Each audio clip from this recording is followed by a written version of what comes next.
Hello all, welcome to my Excel tutorial. Sorry if the audio is not the highest quality, and I hope you experience an immediate boost in productivity if you use Excel and adopt some of my suggestions. So obviously I'll tell you why you should be interested in this, why I'm giving this away, how you can set up your personal macro workbook. That's the key to the whole thing, because you get a bunch of utilities that you can use with just about any workbook that you open. And that workbook that you open does not have to be a macro enabled workbook. How you can get unlimited keyboard shortcuts with Excel. My favorite, we'll look at some examples. Is basically what my favorite utilities is. We want to have time for everything. I want to keep this short so you don't get bored. And hopefully I'll show you some eye-popping macros that'll save you time in future. What it is about an improved setup and then some useful shortcuts. Why should you do this? Because I think you'll see an immediate boost in productivity. So you get more time to yourself if you adopt my suggestions. How do you get this? Go to my GitHub. That's here. Anchapa/Excel. And then personal.xlsp is the file that you need. And what you do with that file, I'll let you know pretty soon. It's all safe. I could export the macro workbook into a bunch of text files, but then I don't know how you would easily generate your macro workbook using those files. So all the source code is on GitHub. I recommend just downloading the XLSP and then installing that. Installing as in just copying it to a certain location. And then I built these using freelancers on Upwork. So it is safe and there's nothing to worry about. Okay. And then why am I giving it away? Because I think if anyone's productivity gets a boost, we all benefit, because then people get more done with, in the same time, they're happier. And I think you'll experience flow if you use keyboard shortcuts to get things done fast. That's the primary reason I use it, because I don't want to be slowed down by the tool. We already talked about where you can get it. What do you do when you get it? If you don't have a personal macro workbook at all, the first thing you do is, assuming the developer tab is not visible, that's this guy. How do you get that? Google is your friend. It takes just less than a minute. Then, to create your personal macro workbook for the first time, what you would do is record a macro, tell it to store it in the personal macro workbook. Then you go into your View tab and unhide the personal macro workbook. When it's unhidden, you can do Save As, and then that'll immediately tell you where the location, where it is. And then you can exit Excel and copy my file into that location to overwrite that personal macro workbook that you just created. And then you get all my shortcuts right away. Okay, bunch of examples, so let's go over those. So this is what I'll be covering. You'll see the whole list. I can't go over all of them, and there are a couple of them that are not listed here. But just to give you a quick example, suppose you want to see only the rows that have some form of non-default highlighting. The banding that you see, the highlighting that's responsible for the banding, is native to Excel. When you create a table, you can choose a format that gives you that banding. So it's not considered highlighting. So you can, here's an example. This is a shortcut, Control-Shift-H, that lets you highlight. Now what if you want to see only the rows that have some form of highlighting?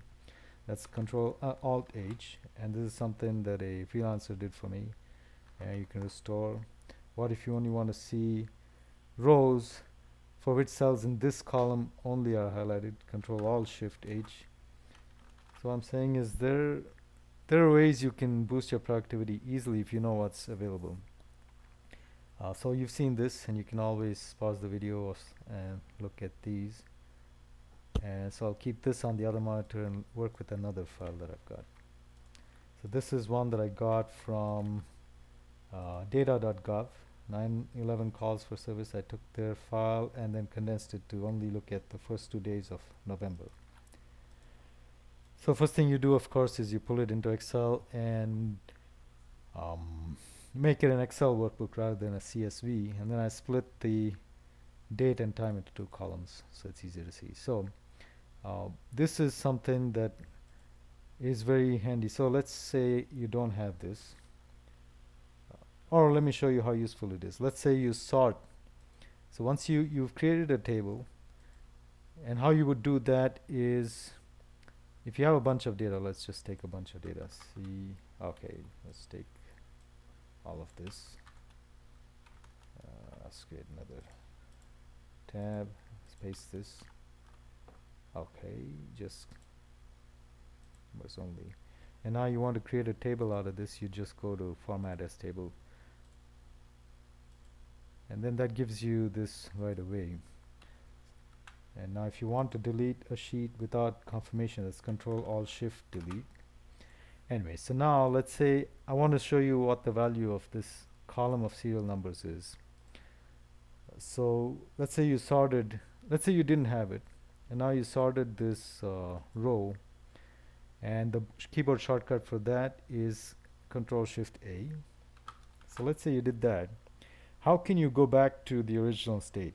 There is no, if you do Control Z, it doesn't work. Now why that is, I don't know. Excel doesn't support that. But because you have this, you can just come here and sort this column on by ascending order. And that brings you back to the original state. So that's one of the first things I do with any table. If I get a workbook from someone that has a bunch of data, first thing I'll do is try to cast it into an Excel table using format as table. And then the first thing I'll do is add the serial number column. How would you do that? Let's say you didn't have this at all. The macro works if you have hash, and then Control Shift V does that. You can do Control Shift W if you want them in reverse order. Control Shift V for now. Okay, so now let's say, so I showed you sorting. Now let's say, now this is one thing, what I'm going to describe now is something that Excel does not natively provide, and that is excluding. Filtering Excel does provide. Let's say you want to look at only the high priority 911 calls, right? That's just Control Shift F, and you get all the high priority calls. So let's go back to unfiltered is Control Alt F. Now how would you get that? Now you see that the drop downs are gone, right? That's because if I unfilter, it also gets rid of the drop downs. So I mentioned this in that file, which you in the other spreadsheet that you saw just a couple of minutes ago. But if you do want it, what you can do is you can filter, and then unfilter this column only. That's Control Alt C. That gives, then you have the drop downs. So what I was going to say about Control Shift F is you can filter using this, but why would you when you could do it with a keyboard shortcut? Right now, if you wanted to select only the high priority items, you'd have to do this. So it's a bunch of steps. When you can do it with one, just select a cell, and now you want to see only the rows for which this column has its value equal to this cell's contents. Okay, now that's good. But what about you want to hide the rows, you want to exclude all rows that are high priority? Now how would you do that? Or let's say you don't want to look at anything low priority. That's something that Excel does not natively provide. This is something that a freelancer named Jordan Goldmeyer did for me. It's been almost a couple of years now. And then a person called Ronald Kalma on Upwork had to fix a minor bug with it. So Control Shift E is what will do that. And you can keep enhancing that. Let's say you've done that, but now you also don't want to see anything that is related to anything that has pickup orders on the description. So Control Alt E. So now you've filtered two columns by excluding, right? So Control Alt F will do that. What else are the hype? Okay, this is something that I just love. This is a freelancer named Attila Pazmundi in Hungary built for me on Upwork. Let's say you have a bunch of other sheets containing useful data, of course. These are blank. And now you want to quickly create a table of contents. That Control Alt T will do that. And I'm trying to see if, yeah, that's there. So now you can very quickly go back here, and then you can always press Control H to go back to the table of contents. And this can be named index. It doesn't have to be TOC, but you can get back there anytime. It looks for either TOC or index, or I think home. Home will also work. But if you get rid of this and create the table of contents from scratch, it'll be called TOC. So that's Control Alt T is what does that for you. And then let's look at one more cool thing, because let's say you don't want to be boring, you want to have a picture, because it's always nice, right, to have something. Let's say we capture this and put this in here, right, and it gives you something to look at, right away. And then now let's say you did something, you added some more sheets and just put in some data. And now you want to generate the table of contents again. If you notice, it keeps that picture and it does this. And this, it's supposed to be intelligent. It might not work perfectly because obviously the testing has been limited. But that's something that I use very frequently. And what else do I want to show? I've shown you filtering, sorting. So let's say you want to look at you want to sort by date. That is Control Shift A will sort ascending, Control Shift D sorts descending. And again, you can always come back. Now, if you don't have to come here and sort on this table. You can always do Control Alt A, I believe, and it will sort using the serial number column. Then another thing that's kind of hard to notice on this one, but Control Alt G will get rid of the grid. Okay. Now this is one that's okay. This will actually, you will see that this is useful. Control Shift X generates a legend. So let's say you take this entry and you want to see all the data in an easy to read format. So Control Shift X, it can occasionally be very useful because what it's done is it's generated I call it a legend, but you can see here how hard it is to see everything, right? You can scroll, but that's not what you want to do.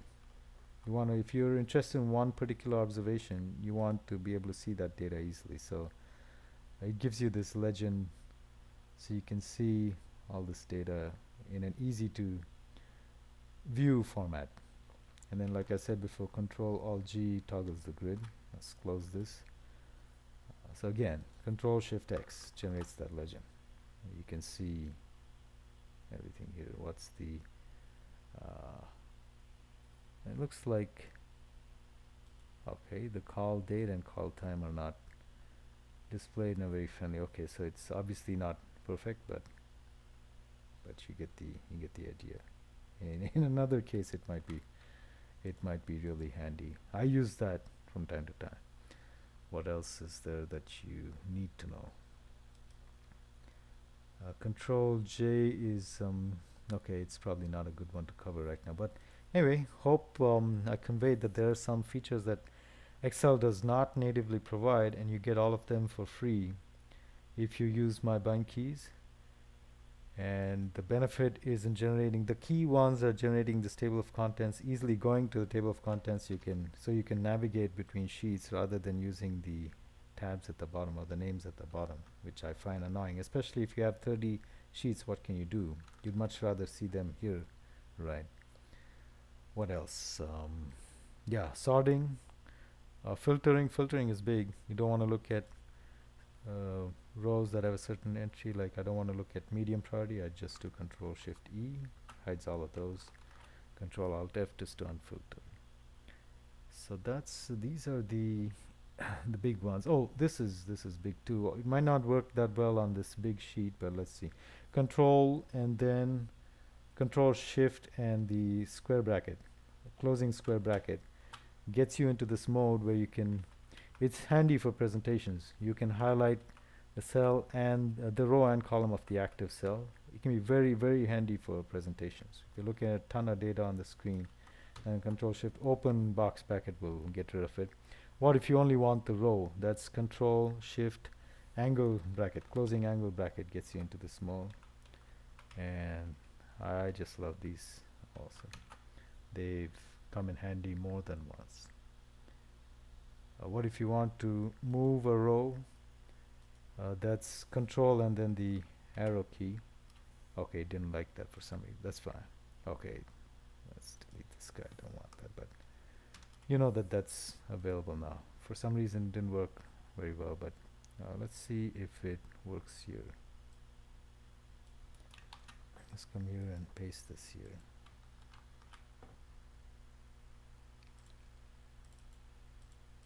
So I want to move this row to the right. Control right. Okay, Control left. Okay. So it's working here. For some reason it didn't work over there, but that's okay. All right. Well, I hope these save you a lot of time. And if you have ideas for more feature utilities, let me know. I have some freelancers who are willing to work on them. So thanks.